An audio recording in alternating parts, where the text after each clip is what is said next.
Okay, thank you again for joining us. We're into Masechet Yuma. We're on Daf Daled Omid Aleph 4a, page 4a. All the topic that we've been discussing up to now in relation to the first Mishnah has been the period of separation of the Kohen Gadol before his Yom Kippur Avodah. The Mishnah made clear that there was a 7-day period of separation where he was placed in the Azara of the Beis HaMikdash, in the chamber, the Lishkas Parahedrin, and there he would remain for that full 7 days, not able to leave the Beis HaMikdash precincts. He'd be lectured to by the other Kohanim and by the Sanhedrin to ensure that he performed the service on the day faithfully according to the rites of the Perushim and not of the Tzedukim, and also to ensure that he remained tahor, he remained pure, and so for that reason as well, it was ideal that he would be separated from the rest of what was going on outside the Beis HaMikdash. And the halacha of the Mishnah was the starting point. The Gemara wanted to know what the source of this 7-day period of separation was, and there we met a machlokas between Rabbi Yochanan and Reish Lakish. The Gemara was looking for a biblical source rather than one that was simply based on common sense or which was related to educating the Kohen Gadol. We needed some psukim to make it necessary. And the machlokas was between Rabbi Yochanan and Reish Lakish on the basis of two different sets of psukim. Rabbi Yochanan quoted the psukim in relation to the miluim, the preparatory period, the dedication of the Mishkan in the Midbar. Prior to the Mishkan being placed into use, there was a 7-day period where the Kohen Aaron was told he wouldn't be able to leave for 7 days, and during that 7-day period he would be isolated, and only then would he be able to carry out the various korban activities. So there was a 7-day period of separation, and that was the model. Let me just share a page with you. If I can use my mouse is broken down again, so it's just taking me a little bit longer. Okay, second. Oh, page up doesn't work either. It's interesting. Second. No. How do I move up if page up doesn't work? Page down works, but not page. Oh, let me have a look. I'm mouseless today, so it's just taking me a bit longer.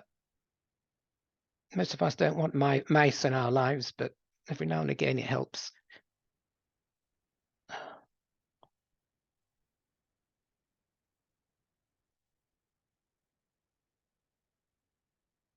Okay, so here was the Miluim Posuk, which you're seeing.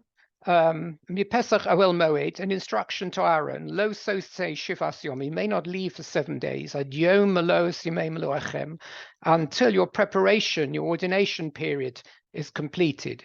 Ki Shivas Yom Yomale Es Yedechem. This period of separation and pre-ordination will last for 7 days. And the next pasuk said, Ki asher aseh b'yom hazeh tziva Hashem la'asos lechaper aleichem.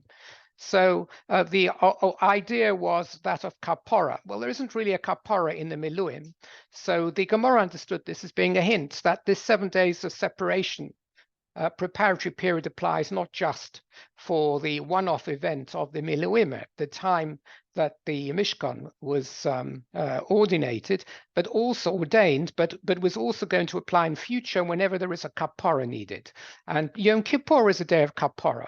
So that was the main source. There was a lot of discussion as to whether this is the only interpretation, but this was Rabbi Yochanan's source for 7 days of separation prior to Yom Kippur, the comparison with that of the Miluim.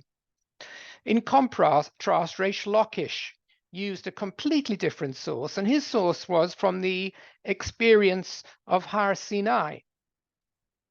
And there, the Pasuk says, Vayal Moshe Lohar, Vayachas Eonon as Har, and then it says Vayishkon Kavod Hashem al Har Sinai.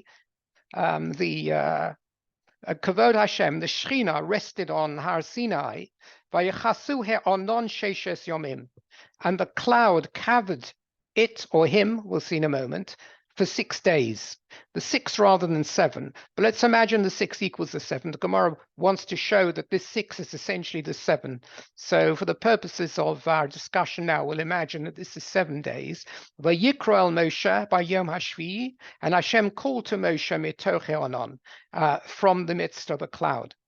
And Reish Lakish, who uses this pasuk as a source, he understands Vayichasehu he'onon sheshes yomim to mean that the cloud covered Moshe Rabbeinu for 7 days or 6 days. And this was the period of separation, if you like, prior to receiving the luchos from HaKadosh Baruch Hu. And therefore his model from learning this pasuk was that just as Moshe was, so to speak, separated by this miraculous cloud and kept in isolation for 7 days prior to receiving the lochos, prior to engaging with HaKadosh Baruch Hu from close quarters, if you like. So also on every other occasion that someone will need to engage with HaKadosh Baruch Hu on close quarters, namely the Kohen Gadol on Yom Kippur, because that's the only other event where someone enters into the Kodesh Kodashim, to the Holy of Holies, he will also need to go through for this 7 days of separation. This is, of course, a much bigger leap because we're seeing here a miraculous cloud, and we're seeing a one-over event of Har Sinai, and we're seeing Moshe meeting HaKadosh Baruch Hu. And yet, the Reish Lakish is not unhappy to use this to extrapolate to a much lower order of encounter between the Kohen Gadol and the HaKadosh Baruch Hu in the Kodesh Kodashim every Yom Kippur. So that is the source. And the Gemara then brought various brises to try and defend one rather than the other. I'm just going to quit sharing for a moment, and we'll go and pick up the Gemara. We're going to pick up the Gemara on Daf Daled Amud Aleph 4a, 1, 2, 3, 4, 5, 6, 7 lines from the bottom. The line begins with the word lo, but we're moving to the middle of the line, Tanya. There are 3 words before the end of the 6th, 7th line or whatever from the bottom of 4a. Tanya Kavasei de Reish Lakish. The Gemara is now going to bring a brisa to defend, if you like, the source of Reish Lakish. Reish Lakish, I've just explained, learns it from the Har Sinai experience of the cloud covering Aaron, Moshe, as he goes up Har Sinai. And this brisa gives us a longer view, if you like, of that event. And then we're going to move on, and we'll see that quite a lot of our Gemara today is essentially a breakdown of the chronology of the Har Sinai experience. You might not have expected to see it here in Yuma. Here we're talking about Yom Kippur, and yet the events we're going to be discussing here are more Matan Torah and Shavuot based. So it's something you can come back to before Shavuot next year. But we'll be bringing in a chronology because we'll see that the chronology of events will determine whether or not this proof of the Har Sinai is a good proof or not, whether we have to resort to that of Miluim. Does this one hold water for using as a model against that of Yom Kippur, to extrapolate to Yom Kippur? So let's start this brisa. The brisa says, Tanya Kavasei de Reish Lakish. The following is a brisa to support the opinion of Reish Lakish that the source for the 7-day separation of Yom Kippur is that of the Har Sinai experience. And the brisa says the following, and here we have the story, if you like, in Technicolor of the events of the Har Sinai. Moshe Ola Be'onon, Moshe went up into the cloud, Viniskaseh Be'onon, and he was covered in the cloud. The cloud enveloped him.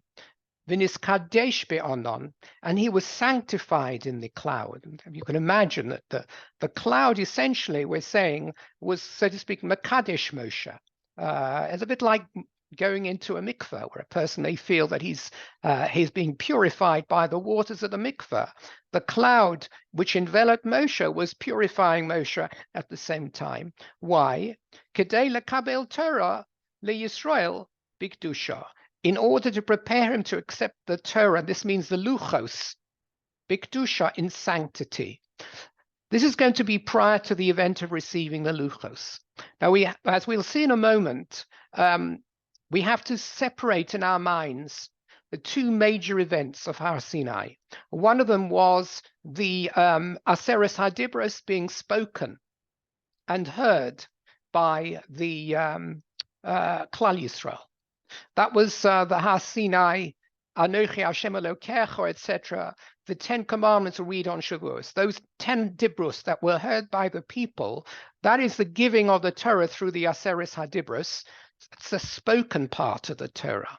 The second part is the actual receiving of the physical stone luchos by Moshe through the Yad Hashem, or however we understand that. That's the second highlight. These two are separate events, and according to some opinions, as we'll see, were separated. There wasn't an immediate flow necessarily with Hashem saying the 10 Commandments, and all of a sudden the stones, luchos, dropping into Moshe's hands. Not necessarily at all. If that's the way you've imagined it, then I think you'll have to rethink your ideas as we go through this brisa. So at this point, which according to this brisa is after the Aseres HaDibros were spoken and heard by the people, Moshe is going to go up the mountain and he is receiving the luchos. And that's the second highlight event that we're talking about. Kidei lekabel Torah leYisrael bikdusha. Shene'emar, as the pasuk says, and here's the pasuk we saw, Vayishkon kvod Hashem al Har Sinai, that the glory of Hashem dwelt on the mountain. The pasuk that goes on to say that Moshe was covered by the cloud for 6 days or 7 days. And as the brisa makes clear, this event, the covering of Moshe, and then he's going up to receive the luchos, happened after the Aseret HaDibrot. The Aseret HaDibrot happened already. And the coming into the mountain after the 10 commandments was spoken, that was the beginning of the 40 days that we know Moshe spent on Har Sinai. We hear the Aseret HaDibrot spoken by Kodesh Baruch Hu. Everyone hears them, the Shavuot Leining, and then Moshe makes his way up, and that's when the clock starts ticking for 40 days. That's the way the brisa seems to put it. Divrei Rabbi Yossi HaGlili. This is the opinion of Rabbi Yossi HaGlili. We're going to find some dissenting opinions now, which we're going to change the chronology. These are the opinions of Rabbi Yossi HaGlili, and Rabbi Yossi HaGlili is following Reish Lakish, we'll see, because according to this opinion, it was the 6 days or the 7 days of separation with a cloud enveloping Moshe takes place after the Aseres HaDibros, and Moshe is being prepared to receive those dibros, and he needs to be niskadesh, he needs to be sanctified. Interestingly now, this is after hearing the Aseres HaDibros. He needs to be sanctified before he can receive the luchos themselves. He's on the mountain. He's going to go up the mountain in order to receive the luchos. He needs sanctification before that encounter between himself and Hashem in receiving the luchos. And that is where the 7 days of separation takes place. And that is the model that Rabbi Yochanan, Reish Lakish, was using for Yom Kippur. Before the encounter with the Almighty, there needs to be a period of separation, just as there is over here with Moshe. Before he encounters the Almighty to receive the luchos, there's this 7 days of separation, which he is isolated by the cloud. So this is all the opinion of Rabbi Yossi HaGlili. Rabbi Akiva, now Rabbi Akiva says no, not at all. Rabbi Akiva says, Vayishkon kvod Hashem merosh chodesh. He says we've got to go right back. In case you think that the beginning of the separation period started on the 6th or the 7th of Sivan, after they'd heard the Aseres HaDibros, which is, it seems to be the opinion of Reish Reish Lakish, and we'll see this. I'll write this all out on a sheet for you, and you'll be able to see the different chronologies. He says that's not true. Vayishkan Kvod Hashem. When does the cloud come down on the mountain? Well before Matan Torah, Rosh Chodesh Sivan, when they encamp around Har Sinai, a week before Matan Torah. That is the event of the cloud coming down on the mountain.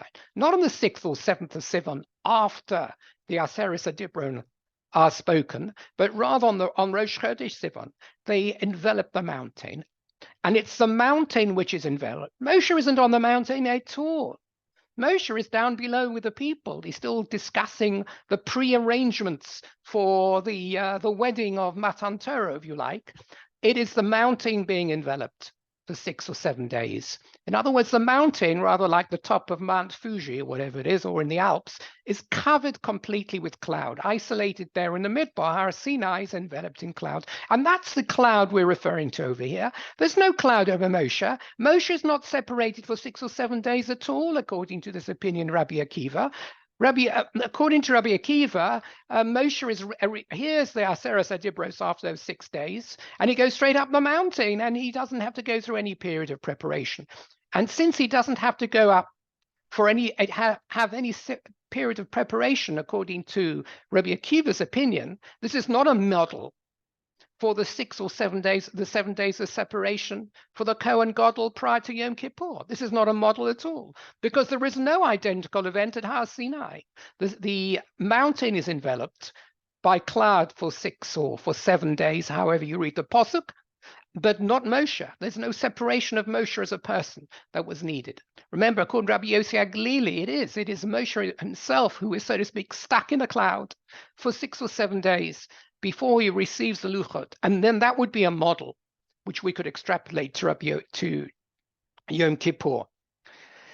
So that's what Rabbi Akiva says. And therefore, he would not be able to learn at all from this as a model. He would learn from Miluim. Rabbi Akiva, he's learning a period of 7 days of separation for Yom Kippur. The Kohen Gadol needs to be separated for those 7 days. He has to learn it from that Pasuk of Rabbi Yochanan, that or the Miluim, the dedication of the Mishkan, where he would be happy to read that in from the Pasuk. But as far as Har Sinai is concerned, he reads the chronology of the events differently, and it doesn't allow for a separation period for Moshe. Moshe is not covered in cloud at all, and it's not a model for him. And he says, and we go on, Vayichasehu be'onon, going on with the verse here.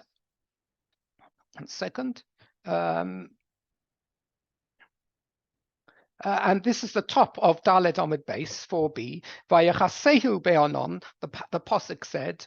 What does that mean? Lahar, as I've explained.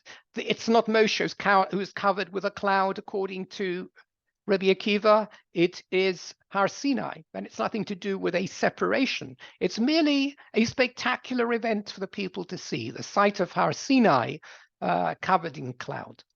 And then the Pasuk goes on to say, the Brisa gives us just a little bit more of a background as to the events of Har Sinai, although we've already extracted the information we need, that is according to Rabbi Yossi Haglili, that Reish Lakish quotes the Har Sinai experience as a source for the 7 days of separation of a Kohen Gadol.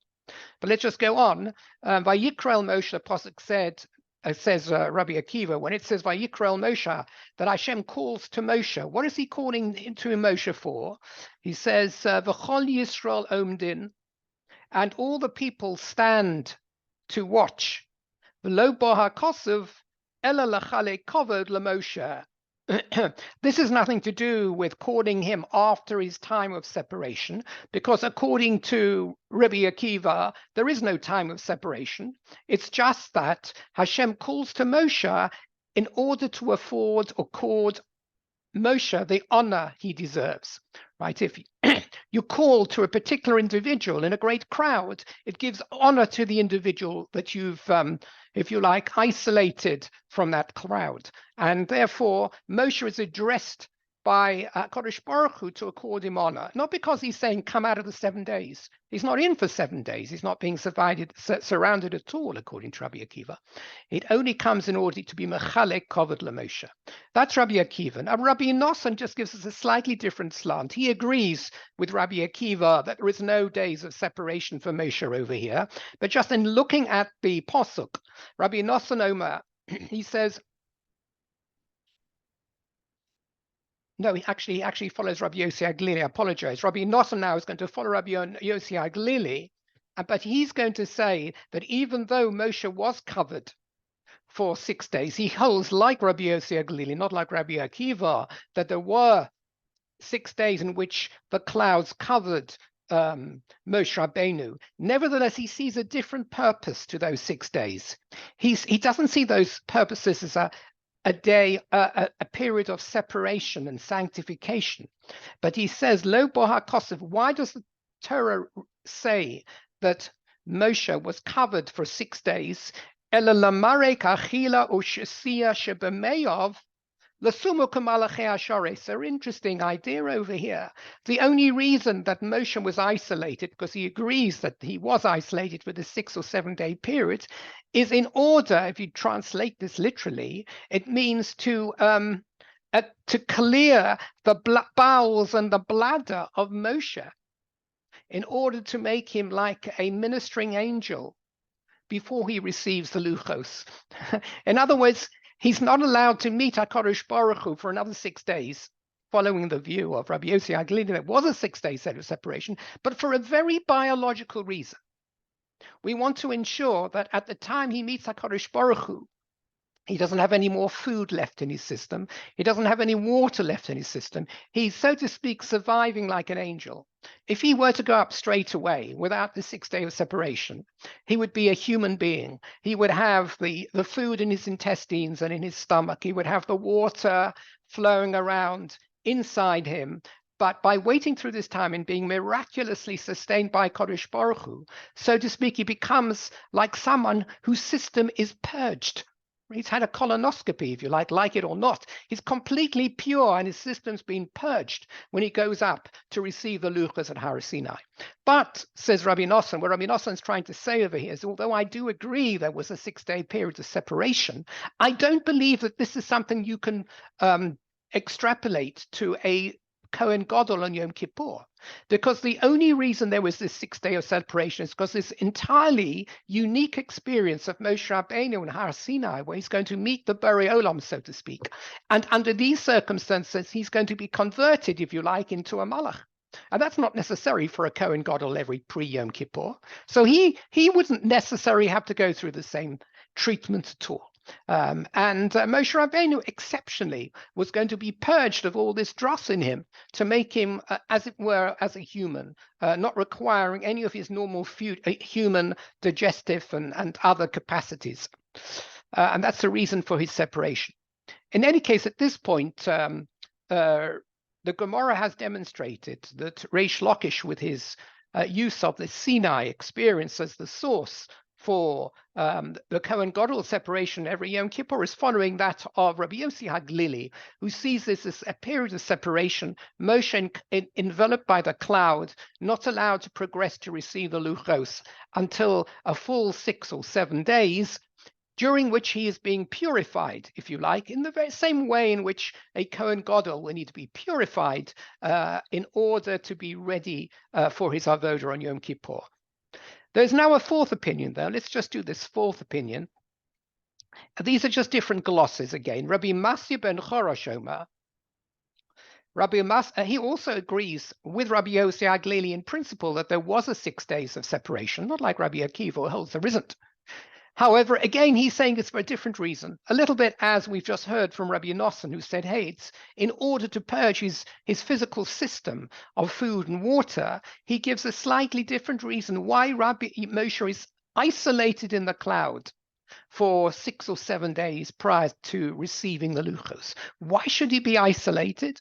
Rabbi Masya ben Chorosh Omer, Lo boha kosev ela le'ayem olav.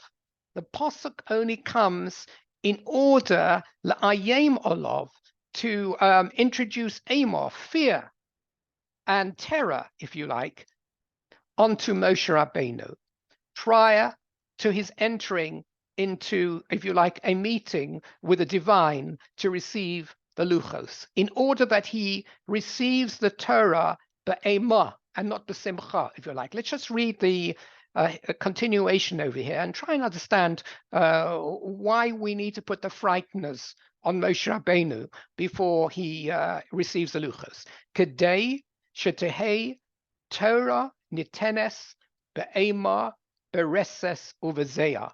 So we sometimes see these words together, ema, reses, and zeah. In order that the Torah, when it is given, when he refers to it being given, referring to the luchos, because don't forget, we are going according to the opinion that the Aseret Adibros was spoken already earlier on. But this is a period of preparation to receive the physical luchos. In order that the luchos, when they are given over to Moshe, they should be given to him be'ema, in fear, bereses, in trembling, or bezeah, and in sweat, if you like. Sounds a bit Churchillian. When Moshe receives the Torah, when he receives the Dibros, the luchos, he should be in a state of terror, not in a state of stability and settlement of mind. You might have thought that the great crescendo meeting, so to speak, in which the luchos are given over to Moshe, will be one in which Moshe is sublimely calm. No, the opposite. According to Rav Masya ben Charish, he should be terrified at the point at which he actually receives the luchos. And in order to achieve that level of fright, if you like, and physical insecurity, Moshe is isolated into this dark cloud for 7 days. I'm not sure whether what sort of sense of terror that would necessarily instill. It's certainly a sense of isolation and bewilderment. I would see that rather than necessarily terror. But over here, the Gemara is interpreting the emotional reaction to Moshe being completely in isolation from all experience, perhaps even from all input of the senses. Who knows? Might have been like a closed sound chamber, not able to see and not able to hear and not able to function for 168 hours can do something to you. And then when he's called out of this cloud, he's in a state of Amar, Reses, and Zeah. And at that point, the tablets are handed over to him. Why should that be needed? Let's just go on and see. Sheneema, as the Pasuk says, and we quote a famous Pasuk from Tehillim, the second Tilah, Ivdu es Hashem b'yira, v'gilu b'ra'ada. Serve Hashem in fear, yira, and then the next part, the Pasuk itself is a very difficult one, v'gilu b'ra'ada, and rejoice bir'ada, in trembling. Serve Hashem in fear and rejoice in trembling. Now, the Pasuk seems to go in all sorts of different directions. Ivdu es Hashem b'yira, and by the way, you're all thinking Ivdu es Hashem b'simcha, presumably. Ivdu es Hashem b'simcha. We sing it on Simchat Torah all the time. Ivdu es Hashem b'simcha. We actually say it in our tefillot every day. It's in Mizmor Soda. Ivdu es Hashem b'simcha. Bo lefonav b'renana. It's very cheerful. Serve Hashem in simcha, in happiness, and bo lefonav, come before him b'renana, in song.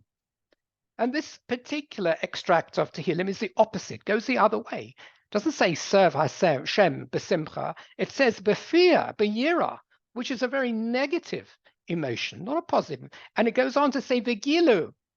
Even when you rejoice, bir'ada, it should be in trembling.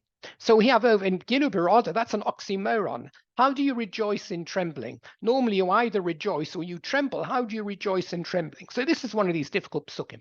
So first, just looking at the distinction between this pasuk, Ivdu es Hashem b'yira, and Ivdu es Hashem b'simcha. They're both in Tehillim. It's not as if David HaMelech forgot what he wrote. But there are two forms of avoda. I mean, it's not a contradiction at all. There are two forms of avodas Hashem. How do we serve HaKadosh Baruch Hu? On the one hand, we need Yiras Hashem. Yiras Hashem actually is a more fundamental avoda, because it is one that is needed for any Jew. Any Jew needs to have Yiras Hashem. If you don't have Yiras Hashem, then things begin to slide. One has to have fear of HaKadosh Baruch Hu and a recognition that in a sense he stands over you and observes your actions. Ivdus Hashem B'Simcha is a much more advanced form of Avodas Hashem. That means that you should be Sameach in everything HaKadosh Baruch Hu gives you, but it presupposes you started with Yira. Normally we say you need to start with Yira. Yira is more primal, it's more needed. And Simcha is something you can place on top. You can be a good Jew all your life by serving Hashem B'Yira and never really being B'Simcha. Well, you can be a fairly good Jew. But if you just try to be B'Simcha all the time, then you probably won't even keep the mitzvahs properly. Because if you have no Yira, why should you care whether you daven Shacharis on time or whether you put tefillin on properly or whatever it is? You might not care at all. Yira is much more fundamental. And so we understand if there is Hashem B'Yira, we also understand the need for Simcha, which shows that a person is happy with what HaKadosh Baruch Hu has endowed him with. And remember as well that in the famous posuk in the Tochacha, it says, why are all these terrible things happening to you? Or why might they happen to you? Tachas hashelo avadato as Hashem b'simcha v'tov lev. Because you didn't worship Hashem b'simcha. Doesn't say b'yira. So what's demanded of us actually is quite complex as a Jew. It's a shver to zan a yid. You need to have the underpinning of avodas Hashem miyira. But it's also required that we shouldn't just be there under the frighteners, but we should feel that what we're doing as Jews gives us a lot of pleasure and nachas as well. We're not just doing everything at the point of a gun. If you do everything as a point of the gun, you're not being a good Jew either. So we do need both simcha and we need yira.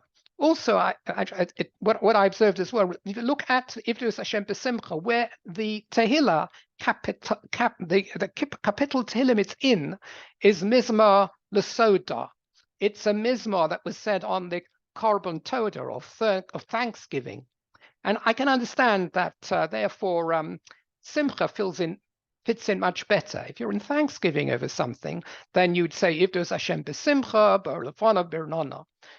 This particular Tehillah, if there was Hashem B'Yira, is in a much more Lama Rokshu Goyim. If you look at the Tehillah it's a very much more vividly scary Tehillah. It's very much more philosophical about the difficulties in life. And so therefore, in different phases in our life, different attitudes we take as well as a Jew. Sometimes we're a Jew and we feel B'Yira, and sometimes we feel B'Simcha. And that's also all right. And even the fact that we have two Tehillot, which seem to employ the opposite metaphor, isn't really a problem.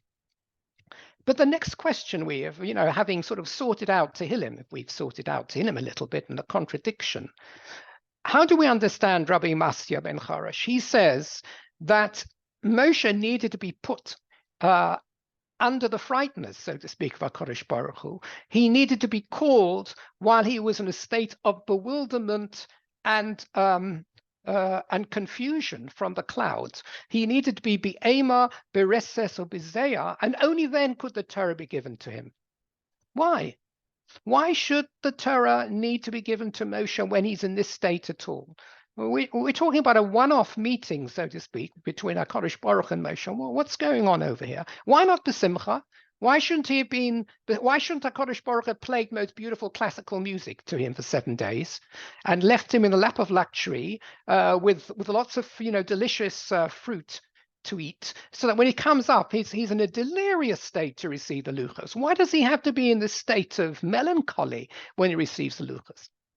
So over here could be, what's the reason for this? So I bring a parallel over here. There's a famous medrash, again, a Gemara from Gemara Shabbos Peivav, which is often studied on Shavuos, the night of Shavuos, which looks at the pasuk in Yisro, where it says, "Vayisyatsiv besachti sahar," that the Jewish people encamped at the base of the Har Sinai, and the medrash says, "Kafa aleim har kegigis." Hashem ripped up the mountain and he suspended it over their heads. And he said to them, if you accept the Torah, all well and good. If not, so to speak, I will drop this mountain over your heads and you'll be buried alive. It's a very, very vivid and surprising medrash. It's a very famous medrash, and there are many, many different pirushim of this. The medrash suggests, you don't have to look at it literally, the medrash is not to be taken literally, but the medrash means that we're to understand that HaKadosh Baruch Hu was not giving, in a sense, the Jewish people a fair choice at that time, that in some ways they were going to be overwhelmed, their senses were going to be overwhelmed, and they would receive the Torah, and they had no choice to walk away from there. It wasn't literally the mountain being held over their heads, but this is the sentiment that the Posuk is giving us over here. In other words, Kabbalas HaTorah was Beyira. The whole people, the Jewish people, we're not talking about Moshe over here, we're talking about the whole Bnei Yisrael received the Torah, Kafar Leim Harakigigis, under the threat of annihilation, so to speak, according to this medrash. Again, why? It's the same question as over here. Why does the Torah, the Luchas, be given to Moshe? Bereses be'emo and bezeah. Why should he have to receive it in that state? Why not besimcha? Why were the Jewish people threatened? More so, as Tosas asked the very obvious question, that according to one opinion at least, the Bnei Yisrael, when they were offered the Torah, they wanted it gladly. Even before they received it, they wanted the Torah. And they said, Na'aseh v'nishma. We will do whatever the Torah says, just give it to us. We're not even going to question it. So they were in a very accepting state of mind, if that was the case. Why does it need there to be force majeure? Why do they need to have a threat of annihilation put over their heads? That itself is a very, very famous question.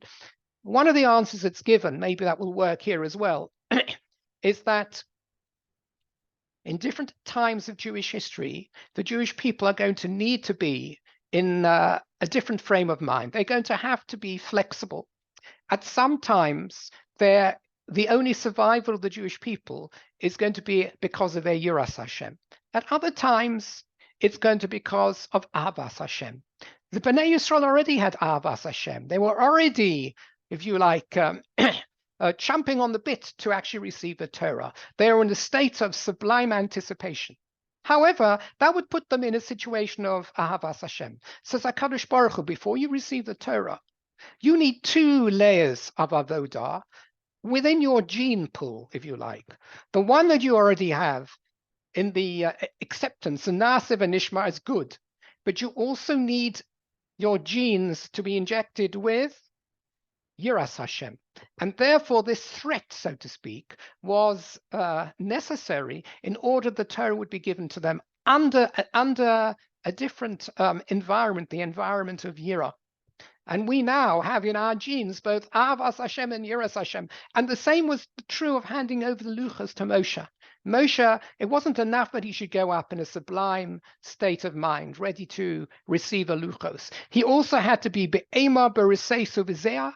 He needed to receive it in that state, because this is part and parcel being a Jew, that we have to serve HaKadosh Baruch Hu, both Ba'ahava and Be'yira.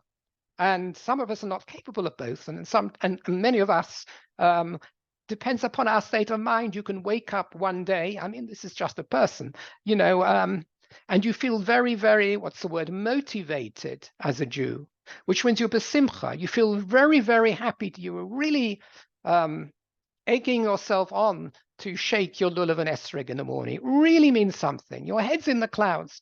On another day, you wake up with a headache, etc. You may not want to do it at all.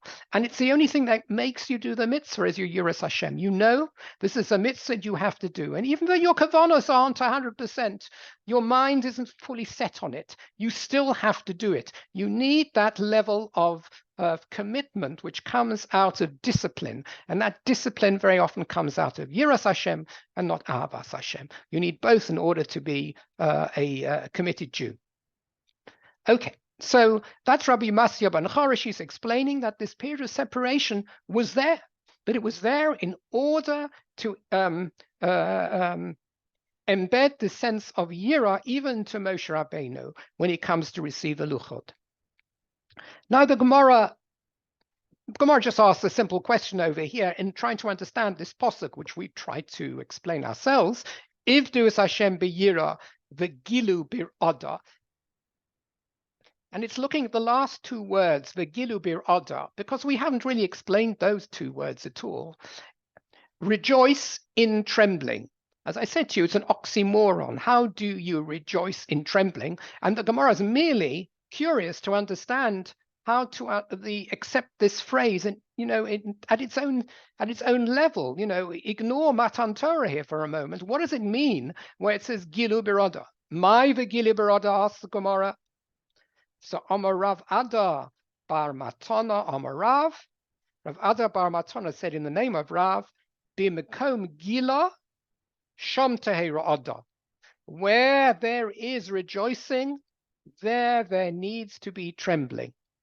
Well, if we first look at the Matan Torah, the Luchos given to Moshe Rabbeinu, you can say that of all events in Jewish history, the one that was the most enveloped in joy and gladness and gratitude was Matan Torah. It was when the Jewish people became a nation through receiving the Torah, and we received all the 613 mitzvahs. That was the ultimate Gilah. That was the ultimate joy. And the Pasuk is saying, at the moment, at the climax of Gilah, Sham Teirada. It's not enough to feel joyful when you receive what is joyful. You have to be in a state of ra'ada, of actually trembling when you receive something that's joyful, and which is why Moshe Rabbeinu needed to be enveloped in the cloud. If you isolate this pasuk to the Har Sinai experience, it's an explanation of why Moshe needed to be enveloped in this dark, frightening cloud for 7 days before receiving the luchos, because the mokom Gila, where Gila is about to take place, the receipt of the luchos, Sham Teherada, there needs to be an undercurrent first of ra'ada, of trembling, and that was achieved by the 7 days of isolation. But it's something, I think, which the Gemara means to for us to take outside the Matan Torah experience as well, but to say that whenever we, for whatever reason, whatever occasion, we experience joy, real simcha, real gila, in which we celebrate profusely, we dance around in circles, sham tehei ra'ada.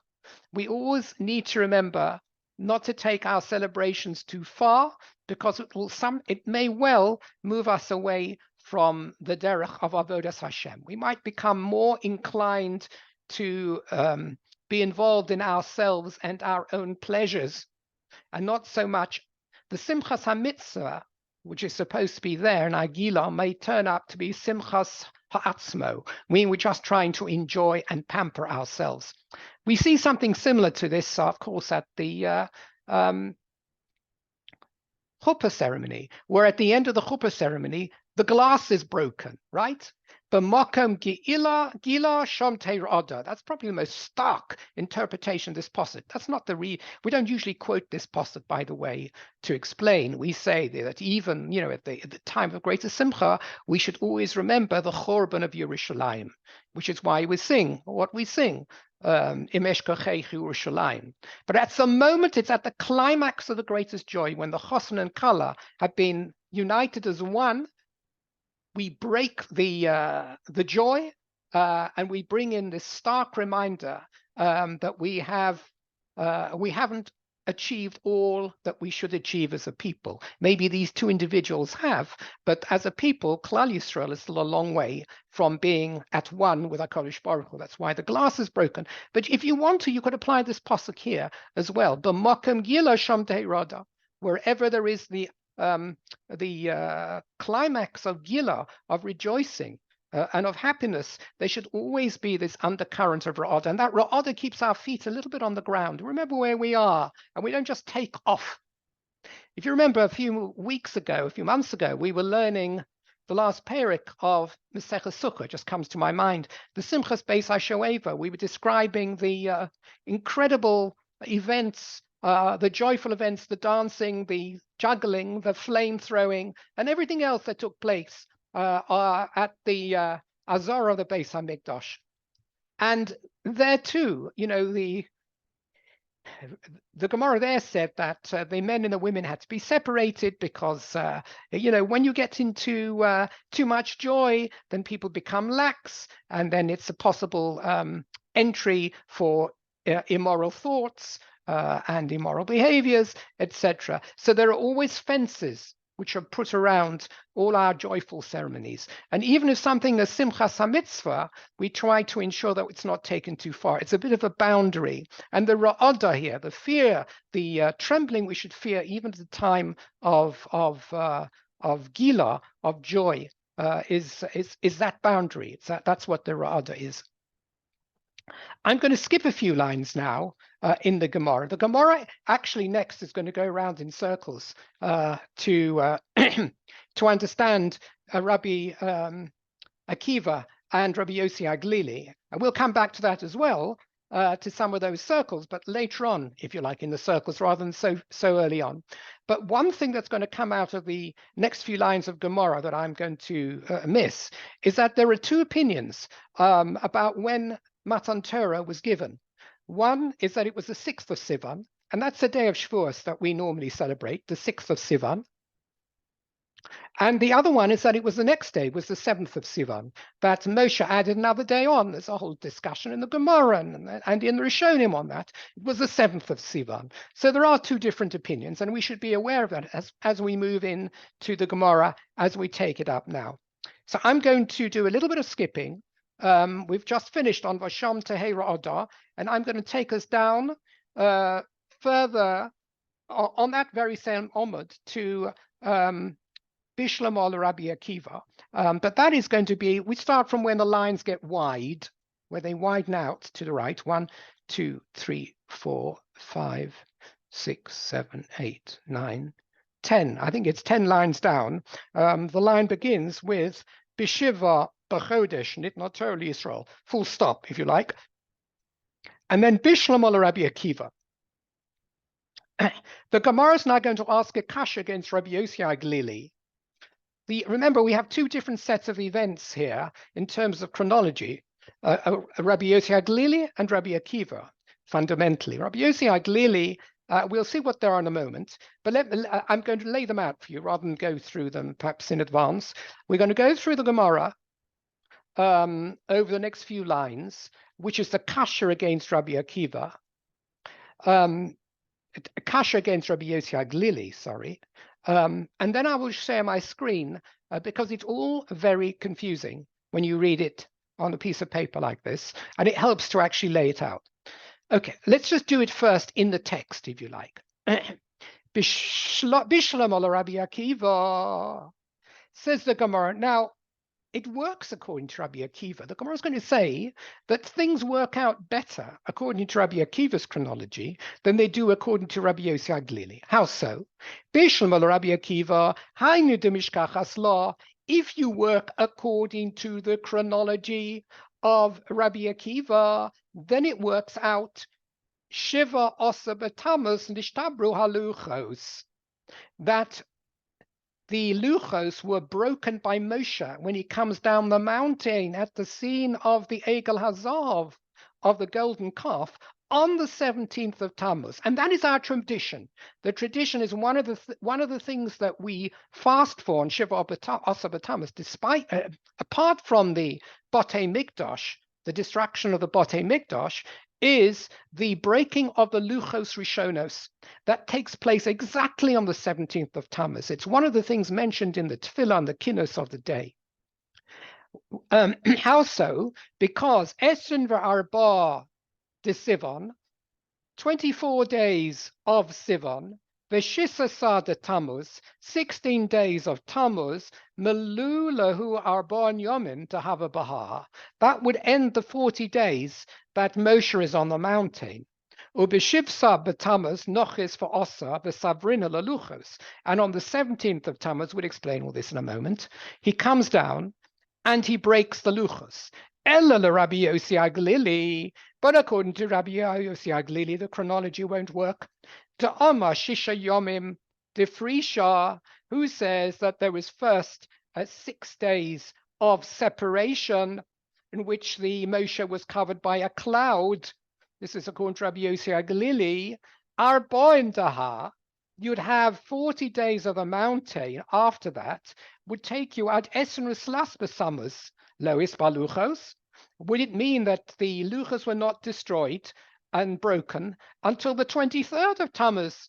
And we know that's not what Chachamim accept. If you work according to the chronology of Rabbi Yossi HaGlili, it would appear, the Gemara is going to answer for Rabbi Yossi HaGlili in a moment, but at this point, it would appear that the Luchos are not broken until the 23rd of Tammuz. That goes contrary to tradition, so we have a problem with Rabbi Yossi HaGlili. Now, what does that all mean? So let me share. I've worked a little bit to produce a clearer explication of it. I'm trying to find, here it is. Okay. So first of all, remember here this famous pasuk. This is one we're talking about. It says, "Vayishkon kvod Hashem al Har Sinai." The Shechina was on Mount Sinai. "Vayechasehu onon sheishes yomim," and well, this is where there's a difference of opinion. What does that mean? The cloud covered either it, the mountain, or him, Moshe, depending upon whether you're learning like Rabbi Yossi HaGlili or Rabbi Akiva. Vayikral Moshe b'yom hashvi mitoche onon, and then Hashem called to Moshe on the seventh day from the cloud. Right. So first of all, I've written out over here, if you like, in longhand, what the opinions of Rabbi Yossi HaGlili are and Rabbi Akiva. In terms of sentences, so it's not just in dates. The 6 days, according to Rabbi Yossi HaGlili, were after the Aseres HaDibros was spoken, in preparation for Moshe ascending Har Sinai to receive the Luchot. He was surrounded in clouds. He was like in a cocoon of cloud. Moshe was enveloped by cloud during this period to separate him from the people. And this is the source for separating the Kohen Gadol 7 days prior to Yom Kippur. That's Rabbi Yossi HaGlili's opinion. Rabbi Akiva says no. He says the 6 days that the clouds enveloped were prior to hearing the Aseres HaDibros. They were from Rosh Chodesh Tammuz, if you remember, from Rosh Chodesh Tammuz already, 1st of Tammuz, until the Aseres HaDibros was spoken, during which Moshe was ascending and descending Har Sinai and consulting the people, not separated from them. During this period, Har Sinai, not Moshe, was enveloped by cloud. This story is therefore no source for separating the Kohen Gadol before Yom Kippur, because Moshe was not separated at all. The correct source is that of the Miluim ceremony, according to Rabbi Akiva. So let's just look at that again. According to Rabbi Akiva, the 6 days mentioned in the Posuk, where it says, Vayechasehu anon sheshes yomim, is referring to the days between the 1st and the 7th of Sivan. And that's even before Nechi Hashem Elokecha is said. During this period, during these 6 days, if you read Parshas Yisro, there's no way that Moshe could have been enveloped in the cloud. We're talking about the mountain itself was a tourist attraction and enveloped in the cloud. Moshe could not have been enveloped in the cloud because he was going up and down. Moshe was saying, go and ask the people to separate themselves from their wives for 3 days, then go down and tell the people that they have to fence Har Sinai and that no one should touch the base of the mountain. There were all sorts of comings and goings. Moshe was on the move. In no way was he enveloped. That's according to Rabbi Akiva. Okay. How does that work in terms of chronology? And I've just given it to you in general terms. Let me just page down. Okay, let me try and get, without a mouse, life is difficult. I think a cat ate my mouse or something, I'm quite sure. Anyway, all right, the chronology according to both of them. Now we're going to take Rabbi Akiva first. Rabbi Akiva is the one who says that the cloud enveloped the mountain even before the Aseres HaDibros was given. And we're taking it first because the Brisa says that the 17th of Tammuz works according to him. And we'll see how it works now. The first date, on the 1st of Sivan, they arrive at Har Sinai. Rosh Chodesh Sivan. For 6 days, the cloud covers the mountain, according to Rabbi Akiva, not Moshe, but the mountain. We simply have a tourist attraction for 6 days where the people see how Sinai has disappeared. It's cocooned in darkness. During this period, Moshe Rabbeinu is going up and down talking to the Jewish people, giving them instructions, what they can do, what they can't do. And then on the 7th of Sivan, the Aseres HaDibros are spoken. This is the opinion of Rabbi Akiva, not like we keep today. Actually, interesting, isn't it? In Chutz La'aretz, where they keep 2 days of Shavuos, the second day is 7th of Sivan, according to Rabbi Akiva, that's actually a day of Matan Torah. Ironically, here in Eretz Yisrael, we keep 1 day, 7th day, the 7th of Sivan, we're going back to work again. So we got it all wrong, haven't we, here in Eretz Yisrael, according to Rabbi Akiva. That's just an interesting add-on to the way you learn these psukim, according to Rabbi Akiva. Anyway, according to Rabbi Akiva, the 7th of Sivan is when the Torah was given in terms of the Aseres HaDibros being spoken. The 6 days are already finished of the cloud now. Moshe is not going to be covered in the cloud at all at any point in time. Then Moshe, as soon as the Aseres HaDibros are spoken, Moshe begins to make his ascent up Har Sinai to receive the Lukos physically. And he's on the mountain for 40 days. Now work that out. 7th of Sivan to the 30th of Sivan is 23 days.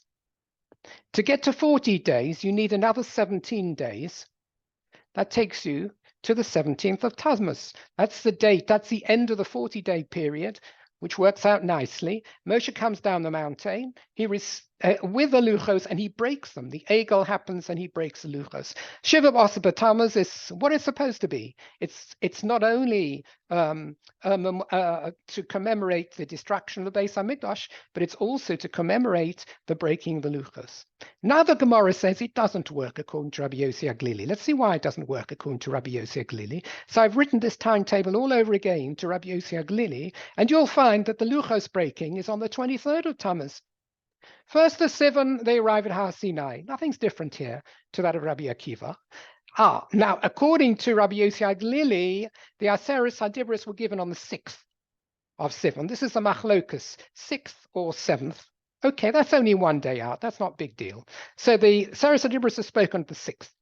On the next day, according to Rabbi Yossi HaGlili, 7th of Sivan, Moshe ascends the mountain.